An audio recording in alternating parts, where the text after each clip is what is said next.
Hi, my name is Bill, and you are on the Travel Beat with Angela and Bill, your source for all things travel. Today is part 2 of our review of our sailing on the Carnival Mardi Gras.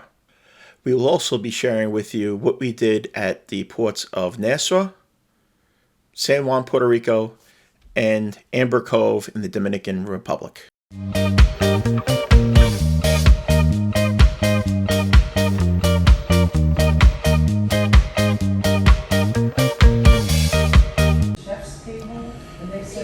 Here we have the kitchen area where I took the barbecue cooking class. It was a pulled pork that we did.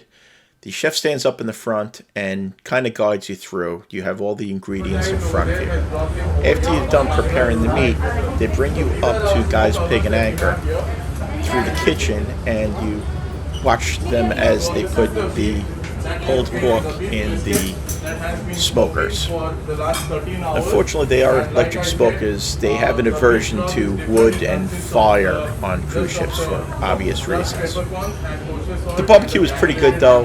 They did a good job with adding spices to give it some flavor. And then again, it was served at dinner later that evening, where we ate at Guy's Pig and Anchor. And here we have the finished product. Our first port of call was San Juan, Puerto Rico. We've been to San Juan several times. We visited both forts. Me personally have been to El Yunque, the rainforest before, which I highly recommend if you haven't been there yet. Being that a lot of things were closed due to COVID, we walked around a bit. We did do some shopping, and then decided to kind of head back to the ship early and enjoy the ship while people were out and about. A lot of things was still closed due to COVID at that point. When we got back to the ship, we discovered what would be our favorite hangout for the week. Behind Summer Landing at the aft of the ship was a pool that a lot of people didn't even realize was back there. The way it was set up behind the Summer Landing area and Guy's Pig and Anchor, which is in the Summer Landing area, kind of led people to believe that there was just a railing back there. There was, in fact, a really, really good pool that did not get crowded, and that was kind of our spot for the week. This area is Summer Landing.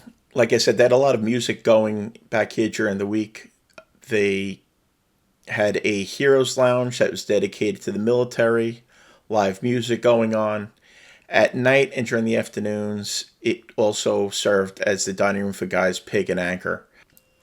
They also brewed beer right on the premises, and they had tables and plenty of games that people could use, and they did during the week. One of the other ports we went to is Amber Cove in the Dominican Republic. It's essentially a Carnival private destination. It is not a tender port, so you pull right up to a pier and make a walk into a shopping village. They have a duty-free store, a lot of very good priced rum, other souvenirs. They do have excursions from here. Again, we did not do excursions because we were just kind of wanting to enjoy the ship and the island. This would be where you would pick up the excursion, which is right outside of the port. Now, Amber Cove also has a very nice pool area. Here you can see there's a lounge where there are drinks. They are not complimentary or part of your drink package. You would have to purchase them separately. They also have a larger pool area, and you can rent bungalows and cabanas that are both overwater type bungalows and poolside bungalows. DJs, music, a swim-up bar, a pretty good place. I got into trouble here once before. My friend Elvis can tell you that story if he remembers. There's no charge to use the pool. They do have zip lining, which is an additional charge, and some water sports. It gets a little crowded, so even though the ship wasn't full, we did have another ship in port with us. So you probably want to get there a little bit early and get your spot if you're staying behind for the day. Have a small lazy river here as well. A decent amount of shopping, like I said. A previous time we had rented a bungalow or a cabana, and that was really fun. And shocker, we decided to go back to the ship a little early and enjoy our spot at the back of Summer Landing. We even caught our sail away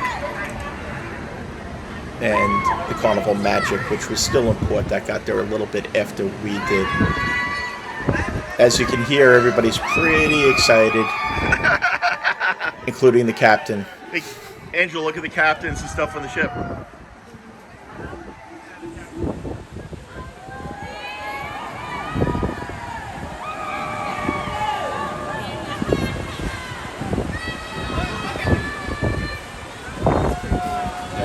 Fortunately, or unfortunately, there were no pier runners during our cruise. Angela and I have become kind of obsessed when we have balconies at looking at the people that somehow can't figure out what time means. No, that's really, really wild.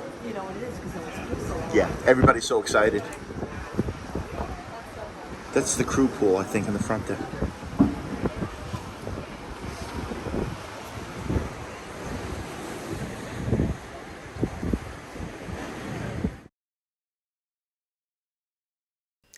Our final port of call was Nassau in the Bahamas. Believe it or not, with all the cruising we have done, we have actually never been to Nassau. We decided to do an excursion to Blue Lagoon Island. We had to take one of these little ferry boats that you see there. It was probably about a 45-minute boat ride to Blue Lagoon Island, where they had a whole host of activities. Angela and I decided to do the adult beach break. After we docked at Blue Lagoon Island, there was a shuttle ride. It would have probably been about a 15-minute walk if we didn't, to a little secluded section of beach on the other side of the island that faced the Atlantic Ocean. It was a little rocky, but it was really nice. You had to be kind of careful you didn't slip on the rocks and hit your head or anything like that. So I would caution about that, but they did serve us free rum punch, and the lunch was pretty good. One of the major activities that are really popular on Blue Lagoon Island is swimming with the dolphins, or the dolphin encounter.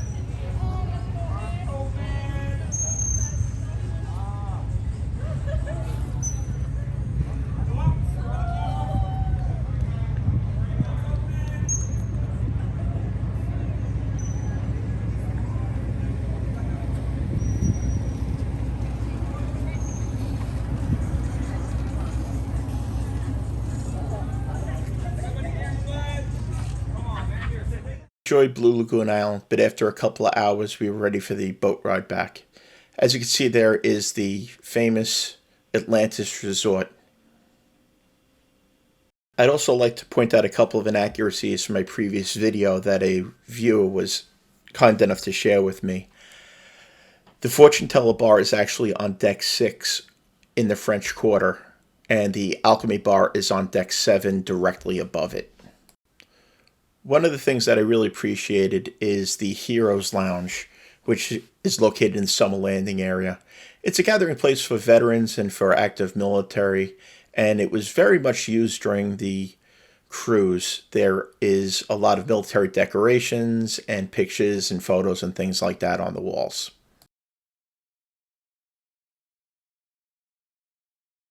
The Parade of Flags kind of took on special meaning at this time. It was back in August and cruising hadn't been restarted for long.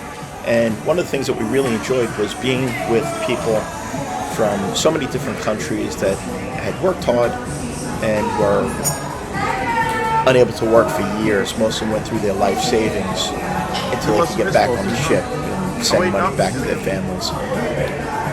The thing that we've noticed on all of the cruises we've been on since the restart, which are quite a few on different cruise lines, is that the service has been absolutely fantastic.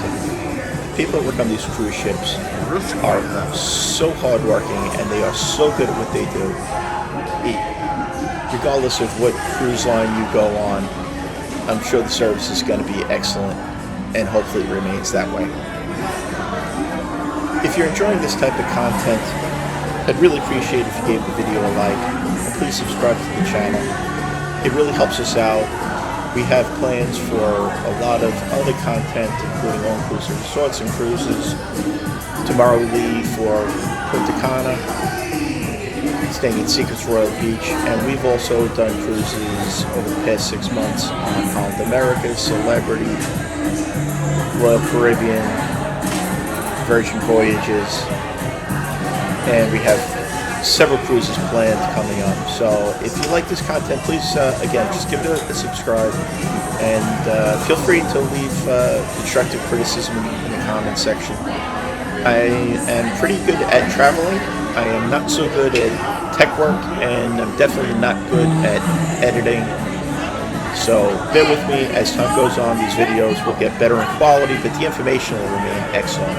And please feel free no way to he's Jamaican. ask any questions that you might possibly have.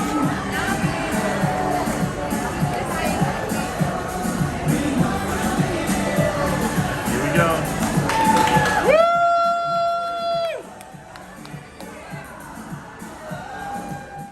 Again, thank you for watching this video. We really appreciate your support. We enjoyed our time on the Carnival Mardi Gras. Like I said at the end of video 1, it was definitely a different carnival experience than most. We just were blown away by the level of entertainment and the design of the ship. It was really designed very well, that things are spread out, and there was stuff going on at all times that we were never bored. Like I often say on cruises, the best thing about cruising is you can do as much or as little as you want, and you can kind of build your vacation. Again, this is Bill. Thank you very much for watching these videos, and we appreciate your support. Have a great day and happy travels.